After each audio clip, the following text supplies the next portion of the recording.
Sorry guys, I had to make another intro. The other intro, my other video is I just did my Spooky Scary Sunday. The intro didn't get started, so I'm gonna start the intro now. So it's your boy Corey Whiteson here, and welcome to another Spooky Scary Sunday.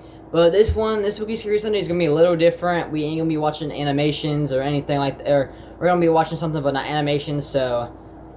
But the Spooky Scary Sunday is for all the samurai to communicate and watch some spooky scary videos and grab some snacks and have a good time.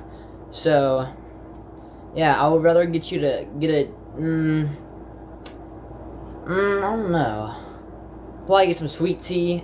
Yeah, get a and get a good get some KFC chicken, pretty good chicken. And get some regular blue Doritos. So, yeah, I'm gonna let y'all get back in the video. So, I hope y'all like the video. So, it's gonna be popping up in any second now. It could start any second now. Like 3, 2, 0, 3, 2. I want him to think that he has to kill you and take you out because you are the only person that knows. So you're not no f***ing rat, bro. I know you're not a rat, but we gotta play it safe. This is Liam McAtasney. Sitting next to him is Anthony Curry, his best friend. On January 31st, 2017, the two friends meet up for what appears to be a casual conversation. But in reality, Anthony has been growing suspicious that Liam is hiding the most disturbing secret. What you been up to? Hiding from the cops? Got the FBI on my ass, dude. What are they questioning? Oh yeah, a lot. About what? About killing Sarah. 2 months before this footage was recorded, 19-year-old Sarah Stern disappeared without a trace. Her car was found abandoned on a bridge, and police found no sign of foul play. But Anthony is convinced Liam had something to do with it, and the only way to prove it is to make him talk. What happened? You didn't hear about it? It was all over the news. Nice, but I didn't know if you went through. With Anthony asking more and more questions, Liam is starting to get suspicious. I come out of the shower. Next thing I know, the entire Belmar police force is at my door taking Preston away. You are the only person on this planet that knows besides Preston. So you're not no rat, bro. I know you're not a rat, but we gotta play it safe. What Liam doesn't know is that minutes earlier, someone else was in the car. This is Detective Davis Direct. Today's date, January 31st, 2017. I put you on the phone and supporting device of Anthony Curry. Please state your name and date of birth. Anthony Curry, 5/20/97. If Liam has a gun, the police won't be able to protect Anthony, but he's willing to risk his life to expose the truth about what happened to Sarah Stern so that it never happens again. The problem is, Liam decides to check Anthony for a recording device. Dude, you can't blame me for doing this, right? I gotta fill you up real quick, right? No disrespect. I'll show you. No disrespect, okay? I'm not no f***ing rat.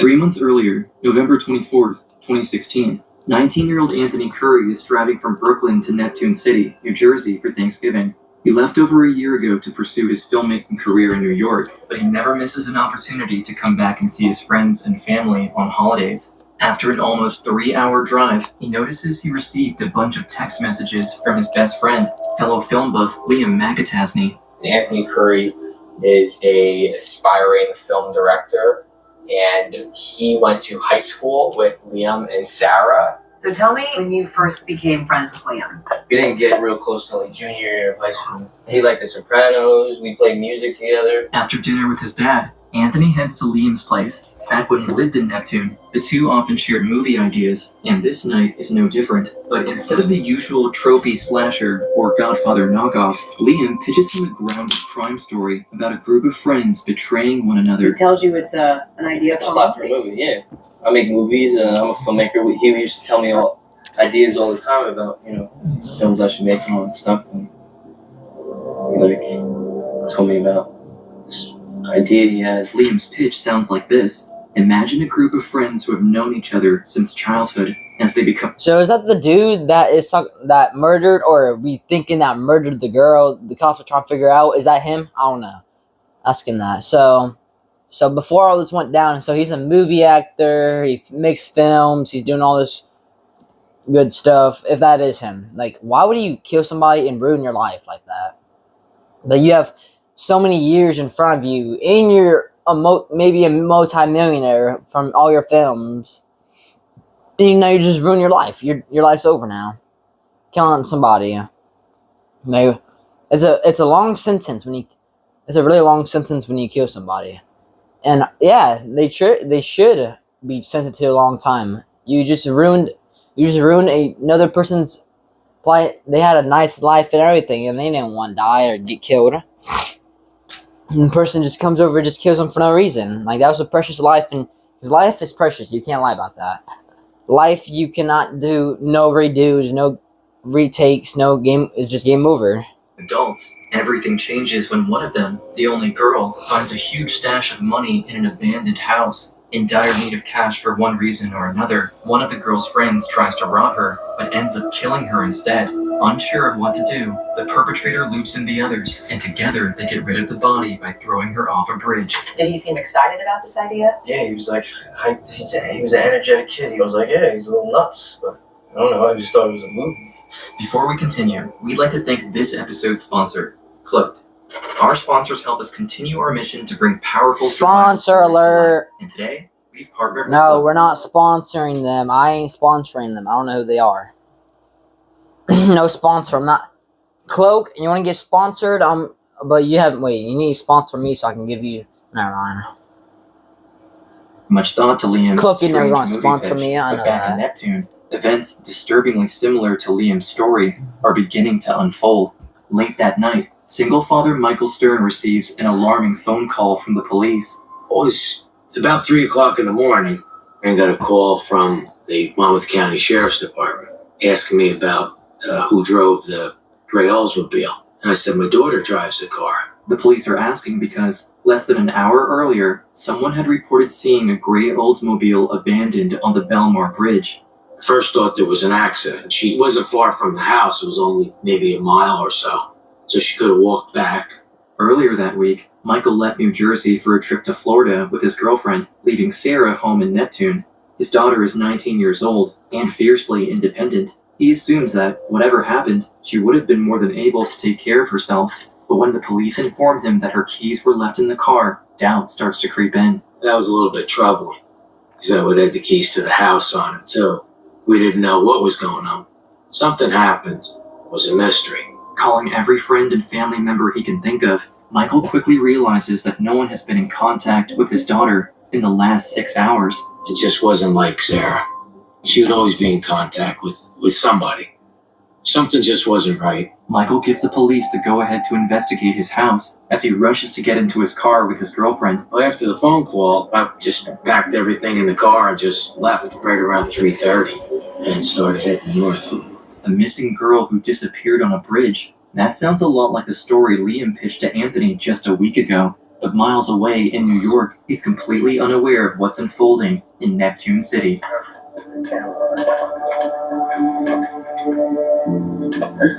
Mount yourself real well. Neptune City Police, hello! The police department, hello! Anybody home? The resident is Mike Stern. I'm trying to locate Mike. Okay. But the dog's in a cage. So, somebody put the dog in a cage. That's strange.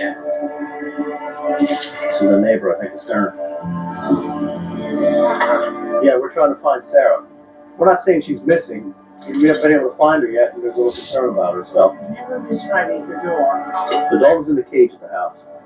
Well, how much do you know so far? Sarah's neighbors said she saw her earlier that day with her friend Liam, moving some of her late mother's things. Carla had passed away from cancer a few years earlier, and the family still hadn't gone through most of what she left behind. Her passing had been particularly difficult for Sarah, who was just a teenager at the time. What mindset was she in today? Was she depressed? Is she? I think she. Is she? All right, we're gonna continue this search now. Be calling Liam to see if Sarah's over there. Liam's on the other block. We're gonna go over there now. 19-year-old Liam McAtasney is one of Sarah's closest friends. He's in his second year of college and pursuing a career in law enforcement. Friends describe him as social, funny, and obsessed with movies, especially horror and crime dramas. Following the neighbor's directions, the police quickly arrive at his mother's doorstep. Is Liam home?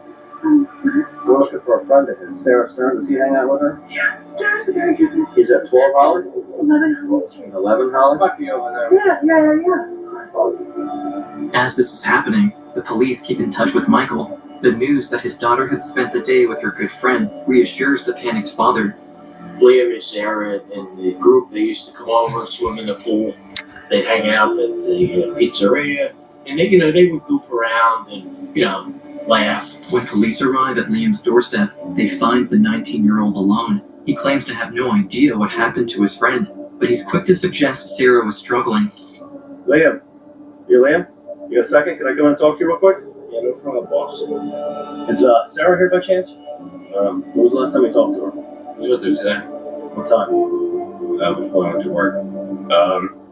Because I'm late, if you don't want. I mean, you have a cell phone you can reach out to her on? I actually haven't been able to find my cell phone. We're trying to find Sarah. What was her mindset last time you talked to her? I just know she's been trying to get away and tell me she's going to Canada. Her dad is crazy. Alright, keep looking for your phone to see if there's any messages or anything.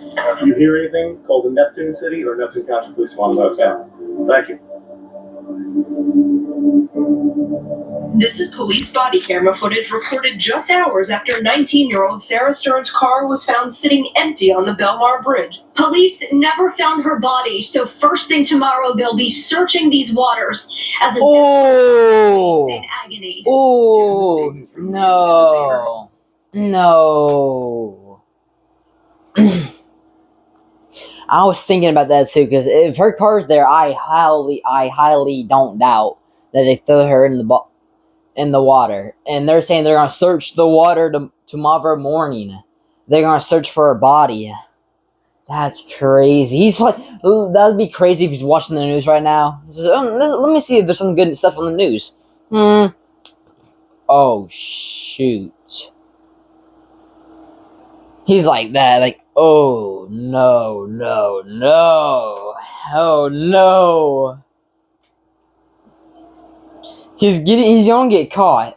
I'm telling you, he's gonna get caught one of these days. Police's leading theory Just is that continue there's watching no the foul play video. involved in Sarah's disappearance, although she remains officially missing. Investigators focus their efforts on the Shark River, looking for her body. The issue is that the river's tidal waters push everything out towards the ocean. After the police-led search is declared a failure, the community rallies around Michael. Well, it's been a full week since 19-year-old Sarah Stern of Neptune was last seen, and now her family and friends are organizing a search party. Sarah's father, Michael Stern, has told media outlets that he hopes around 200 people will volunteer, and he hopes that the search tomorrow will bring some answers as to where Sarah is. Nearly 300 volunteers gathered to comb through 6,400 acres of coastline, the That's largest a lot of search for a people. missing person in Jersey Shore history. We're just hoping to search any possible area with more people than just the local authorities, because we just it's a big area.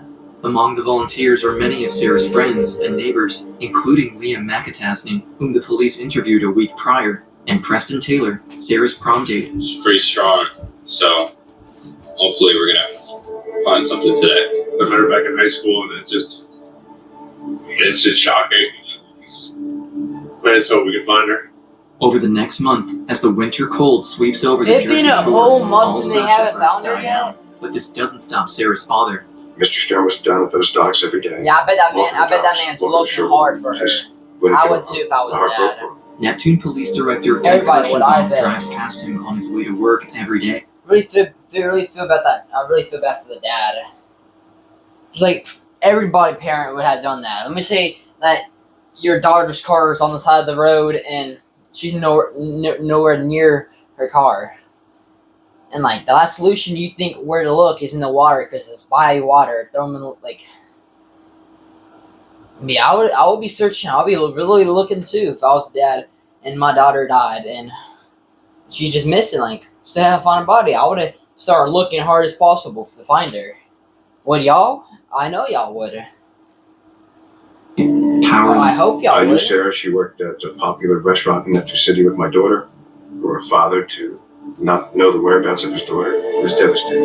Although the search has failed to find Sarah, investigators won't give up on her case, and the more they learn about the 19-year-old, the less they believe that she had disappeared willingly. Friends and family insist that Sarah would never have abandoned her dog, and police find both her passport and Canadian money still sitting untouched in her room, contradicting Liam's claims that she may have left the country. Detectives also find little evidence that Sarah had any serious issues with her father. In fact, she had texted him right before disappearing. By now, investigators are increasingly leaning toward the possibility of foul play, but they are already 1 month into the case and still have no suspects. We were rather standstill. We were at a dead end. The case was growing cold by the minute. While all of this is happening, Anthony Curry has been going on with his life in New York City, completely unaware of what is going on in Neptune. That's until he sees a post about Sarah's disappearance on social media, mentioning that her car was found on a bridge. It's been a while, but Anthony remembers Liam's movie pitch with its oddly similar plot, and just as he begins connecting the dots, Liam suddenly resurfaces. How often was he trying to contact you when Sarah went missing? Almost every day. What was he texting you? What was he saying to you? That he wanted to see me. That it was like urgent. Anthony isn't sure whether he's just being paranoid or if Liam might truly be involved in Sarah's disappearance. In any case, it's a lot of pressure for the 19-year-old, so he seeks out the help of his father, Eddie Curry, who still lives in Neptune and is much closer to the case than he is. Eddie doesn't hesitate and immediately puts his son in contact with Detective Michael Bonanno, one of the case's leading investigators and a personal friend of the Currys. I know the family very well, known Anthony since he was young, and Eddie was concerned that he had some information on this, what may have happened to Sarah. I was shocked. The problem is that Anthony has no real evidence. Some investigators even wonder if he's making the whole thing up. But, following a polygraph test, the police are convinced. And to top it all off, Anthony receives a strange message while still at the station. That message that was sent via Snapchat said, "Have the police spoken to you?" And Anthony responded that we had not. It was from that moment that Anthony Curry became convinced that he may have had something to do with Sarah's disappearance. Liam is now calling him multiple times a day, every day, and Anthony doesn't have to push too hard for him to start divulging compromising information. This changes things drastically for the 19-year-old informant. We saw Anthony Curry's demeanor when he provided us with the information. We saw the concern that he had. He was scared. He was scared. Did you feel like your life was in danger at all? If somebody's capable of doing that, we could like try to hurt my family or somebody I knew or... Eventually, Liam reveals that he recently came into a large amount of cash from a girl he knew. He refuses to explain how he got it, but for Anthony and investigators, that alone is alarming enough. Police begin working with Anthony on a plan to get Liam talking. The first step is arranging a meeting between the two. We were going to ask Anthony if he'd be willing to allow law enforcement to monitor and record his communication with Liam. The initial text messages and Snapchats were relatively benign. Anthony ultimately on the telephone asks him if he can borrow money. My camera broke, dog. Dropped it on the shoot. It fell into a bucket of blood. You couldn't spot the cash from that girl's money, right? What do you need? Two. I mean, I'll pay you back after all these jobs work out. I don't think I can do that. We need to talk about that too. Do you have anything left from it or nah? Yeah. No. I'm sure we'll talk about it right now. Okay, I'll see you Friday then.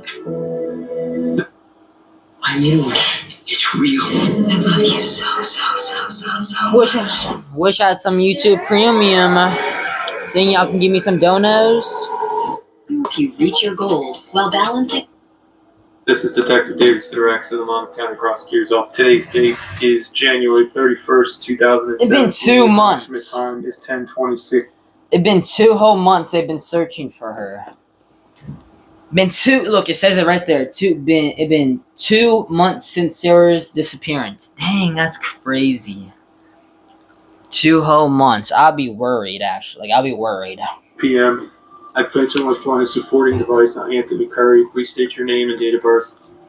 Anthony Curry, 5/20/97. Anthony drives away from the station. For testing purposes, detectives ask him to crank up the radio and sing out loud as they adjust their receiver. It's a surreal situation for the young filmmaker. He believes his friend may have killed someone, and in just a few minutes, he'll be sitting alone in a car with him.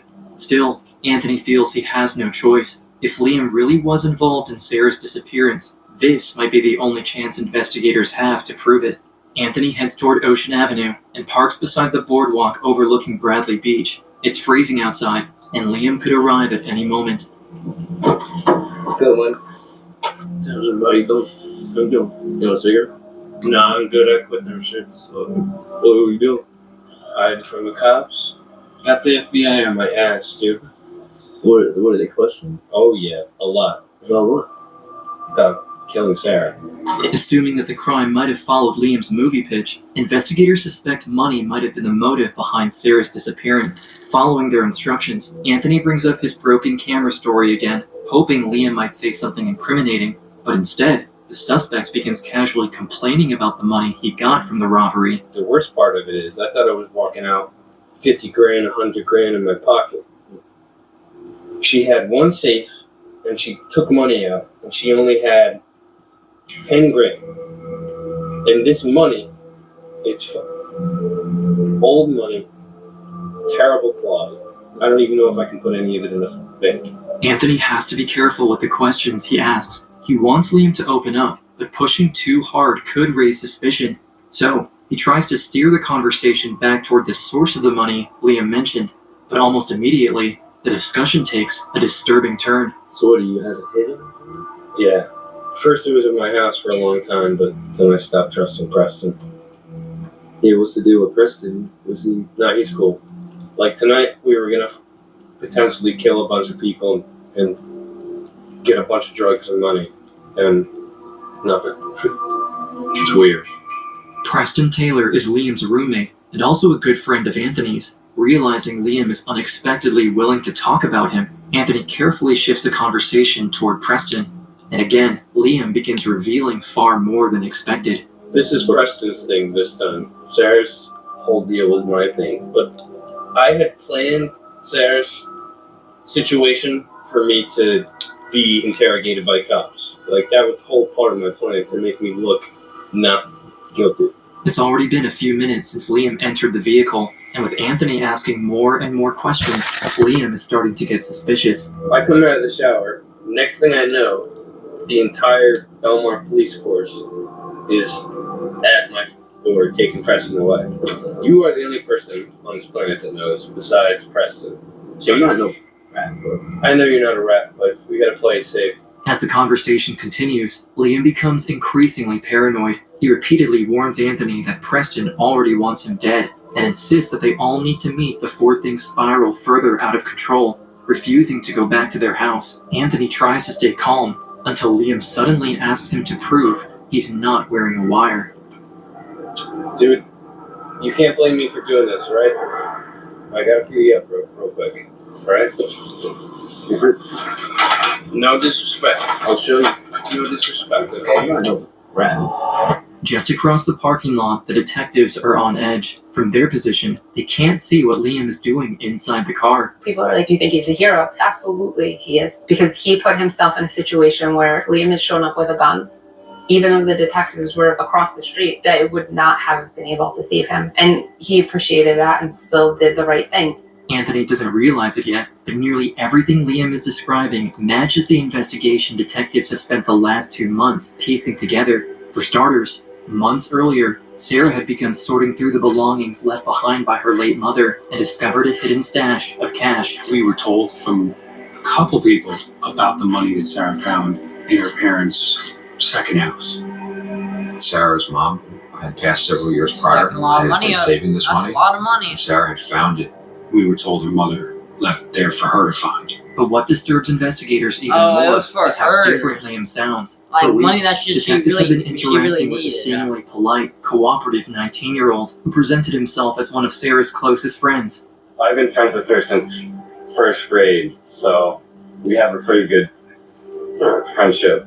Did you help her carry stuff? Yeah, that's what. What was it that you carried over there? We had one big gray container. Okay. What's her reasoning for wanting to get the stuff out of her father's place? I know she definitely has a lot of trust issues with her dad. Sarah had never told her father about the money she found. To investigators, that had always seemed strange. But, according to Liam, Sarah believed Michael had previously taken money that was meant for her following her mother's death, leading police to initially trust Liam's insight. I know that when her mom died, she had money that was supposed to go to her. Her dad took that from her. Furthermore, investigators also reconstruct Sarah's final day. Security footage and witness statements confirm that Liam spent most of the day with her. Together, they moved boxes out of the Stern residence, visited neighbors, and later stopped at the bank, where Sarah accessed her safety deposit box. She seemed very happy, and she asked me to hang out that night.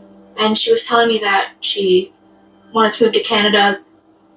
She hugged me, and I was like, love you. She's like, love you too.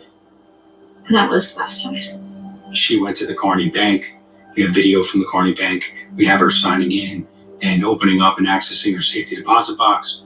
The video also shows Sarah leaving the bank. The final footage had been recorded late that night by a neighbor's security camera overlooking the Stern residence. 2 hours later, Sarah's abandoned car would be discovered on the bridge. We suspected that it was Sarah, although we couldn't see her.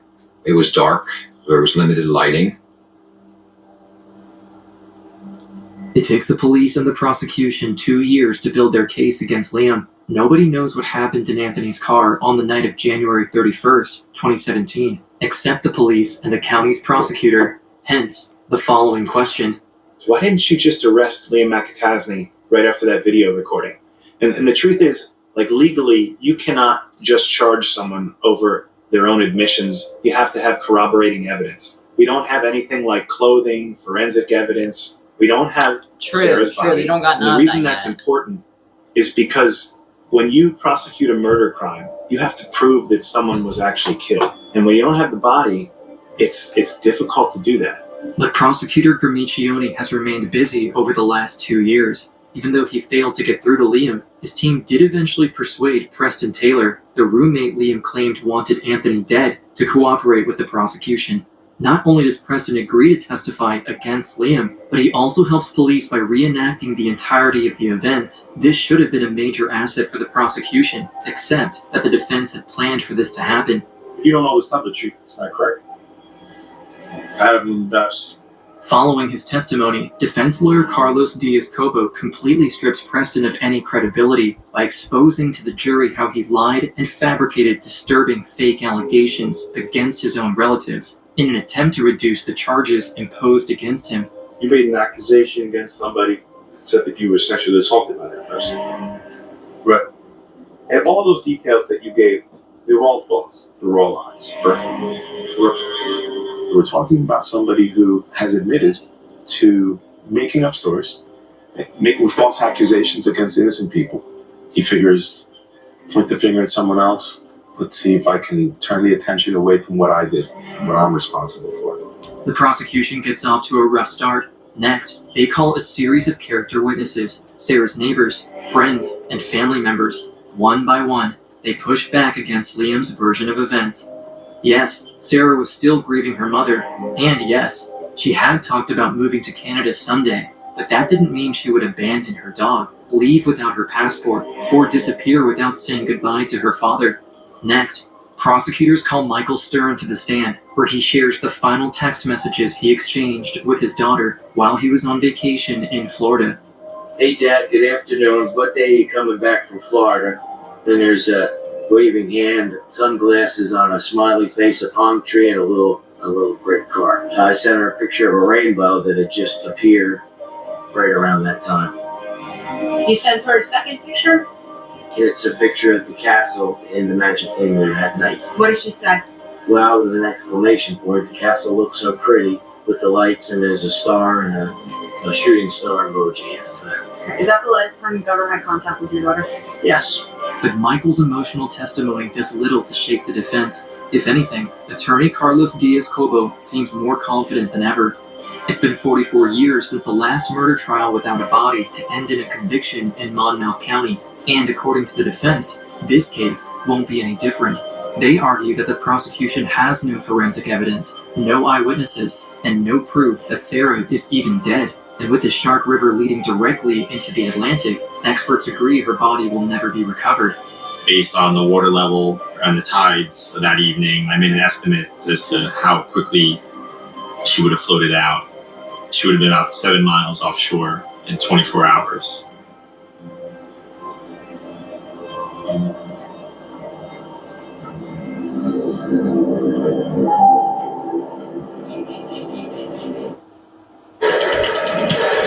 Glad you're enjoying this.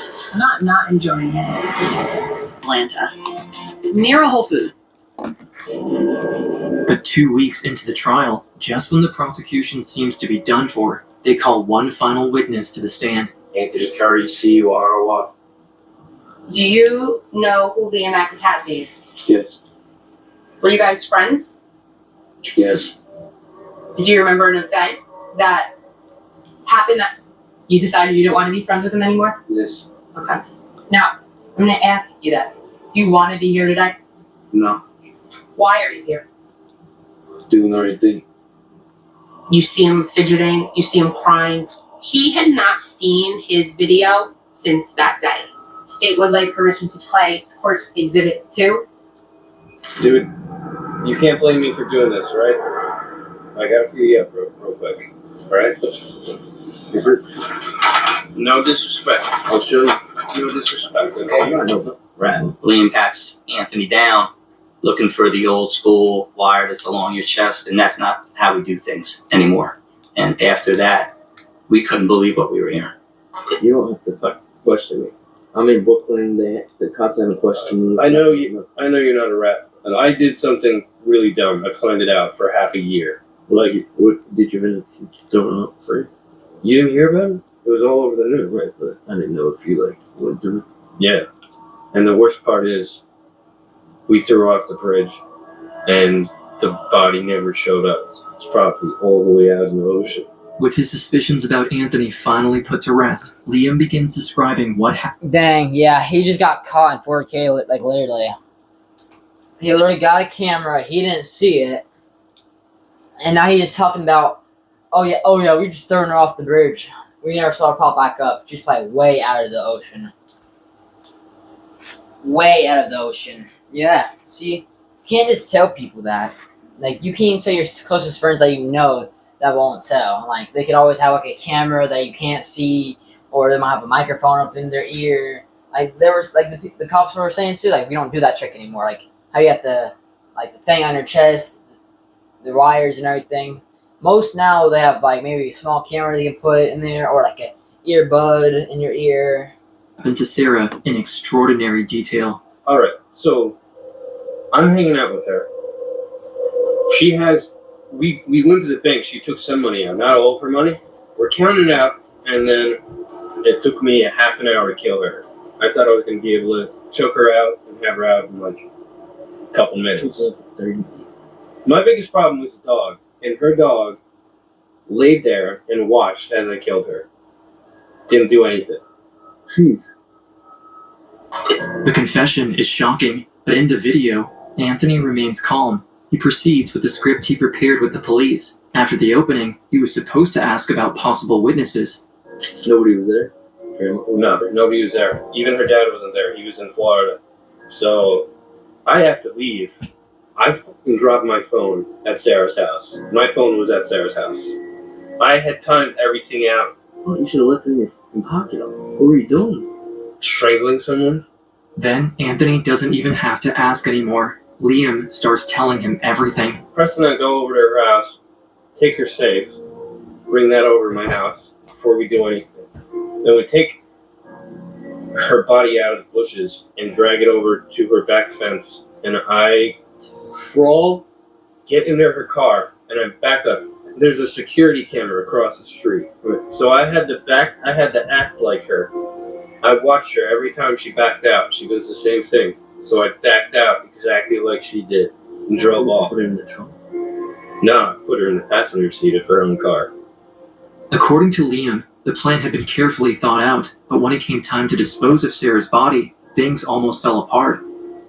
I go up, open the door, unhook her, pull her out, start dragging her to throw her over, and then cars start coming up. I see like headlights coming. I try to get her over and I can't put my leg up. So I grab her body.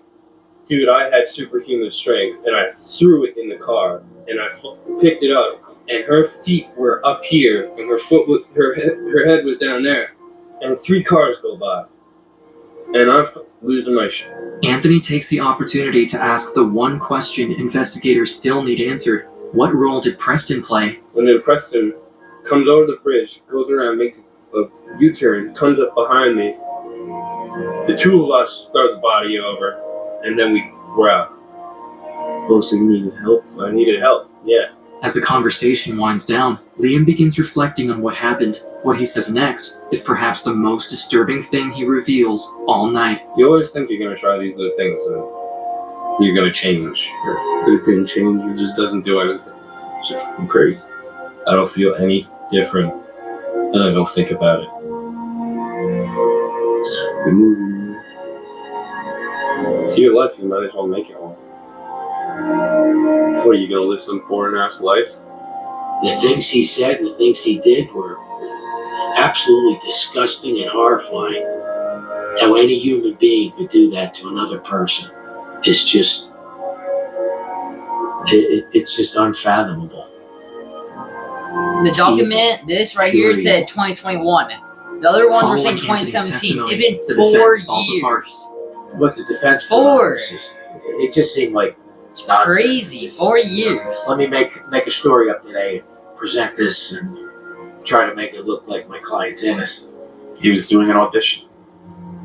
He was making things up, trying to impress that horror film director. I think that Anthony Curry, he is pointing the finger at my client and trying to make stories up so that he can better his career because it's not that great. That wasn't no movie audition. That's real life. Trust me, I worked in film for years. I know the difference between reality and fiction. That's reality. Anthony had nothing to gain by turning Liam in. If anything, coming forward only put him in danger. But he did it anyway. For Sarah, for her grieving father, and because he knew someone had to. The most significant development in this case by far was Anthony Curry coming forward. And then his courage, because it's absolute courage. It was a tough decision for him. He didn't have to come forward. Changed his life too. Had he not come forward, we probably never would have got an answer. Unsurprisingly, following Anthony's testimony, the trial ends with a guilty verdict. But while justice has finally been served, the events surrounding Sarah's murder continue to shape the lives of those closest to the case. In the end, Anthony decides to stay in New Jersey. He releases his first film, Trap, about the violent youths he grew up with in 2022, and his next film is currently in production. Just a few doors down from the movie theater, we happened to stumble upon an actual movie set for an independent film being shot here in New Jersey. A lot of people don't know, the first movie studio was in New Jersey, so I feel like we're kind of bringing Hollywood back. Along with a possible 2026 release date of the indie film Into the Black, New Jerseyans have a lot more to look forward to. Together with Sarah's friends and community members, Michael pays tribute to his daughter by organizing public events and fundraisers in her name. One of the things that the community does is hold an annual art festival in Sarah's memory, with proceeds going to pay for scholarships to art students. It's good to see everyone coming out and everyone kind of healing, kind of through art. Art was at the core of Sarah's being. She wanted to go to Canada to study and become an artist herself. But now that she's gone, Michael wants to keep her passion alive by helping young artists pursue their dreams in her stead. Sarah's life was worth something. And I think that if she can be an inspiration to somebody else, I think that would be a good thing for her and me. I think she would be proud, and I think she would be really happy to see that we're all still making art, because, that's what she loved to do. To the public, Sarah became the face of a tragedy that brought the entire community together. But Michael remembers her for who she truly was. My daughter. Smart kid, good kid, friendly, cared about people, never hurt anybody. She's just a wonderful, wonderful child. Becoming an adult and starting to live her own life. Her life may have been cut short, but her legacy lives on. We do have justice for Sarah. That's a good thing. I miss Sarah, but this is a nice tribute to her.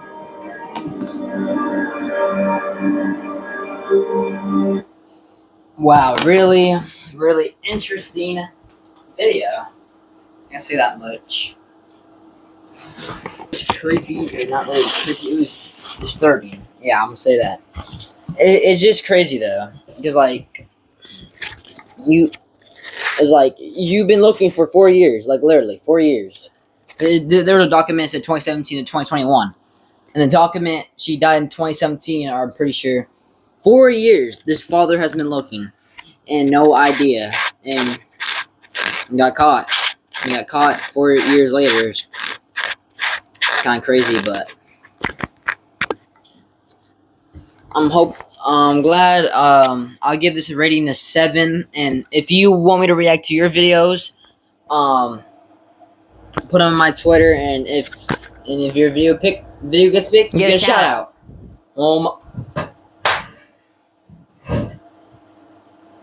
He don't learn. He needs to quit.